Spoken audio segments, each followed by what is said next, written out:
Tonight I'm back on the pies. I'm going to the Marcy in Bishopthorpe where I had that mega fish and chips a couple of weeks back. I cannot wait for a pie. It's been a while. I need to get back on these pies. And this one is a good start. So come along with me for a nice pie. I love pub grub and sometimes pub pies are the best. Here we go then, we've arrived. A little look at the menu. I'm off for this steak and ale pie, like I've already said. Have a little read of that. That's sounding mega. We're all packed up. Jude's got his little ghost jumper on. He keeps eating this little ghost on a jumper. It's well funny. You've got to start off with a Guinness. This Guinness is looking top tier. Obviously, you got to let it settle. Straight in for the big gulp. It was so good. I think I rated this Guinness last time I was here, 9 out of 10. Lovely and creamy, strong, and leaves a nice tash. Like I said, look at little Jude. He loves eating the little ghost, bless him. He looks so cute. We're starting off, though, with cheesy garlic bread. Looks lovely and homemade. Toasted to perfection. Straight in for that. Lovely fresh bread. Nice and soft. But look at the cheese pull. That is crazy. Look at it. Fresh bread, nice and garlicky, nice and cheesy. I'm going to give the garlic bread a 9 out of 10 as well. That was class. Then I'm on to the Cruz Campo, another one of my favourite lagers. It's actually really nice, this. I think I actually had this in Spain when I was there a few weeks ago. And I always rate it like an 8.5 out of 10. Could do with it being a little bit more stronger, but it's lovely and refreshing.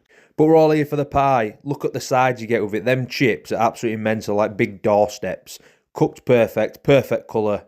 The pie isn't looking the greatest at first look, but trust me when I tell you, it was unreal. These chips are exactly how you'd expect pub chips to be. Lovely and thick, golden brown, fluffy on the inside, like massive doorsteps.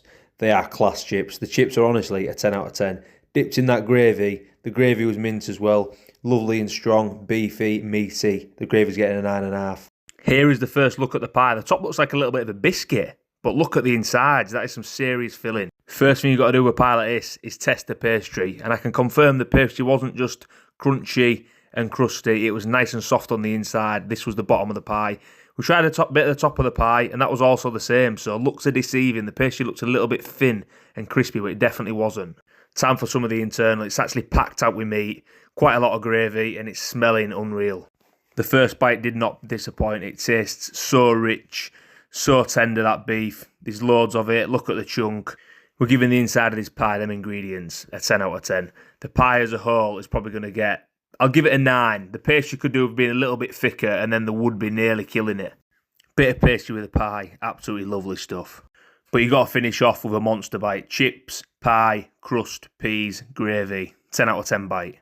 Here's a little look at Ellie. She got the steak. It's looking mega too. Absolutely demolished, like I say, 9 out of 10 pie, and we've been finishing off with some of Ellie's steak. She didn't finish it. How can you not finish your steak? Dipped in a peppercorn, lovely and creamy.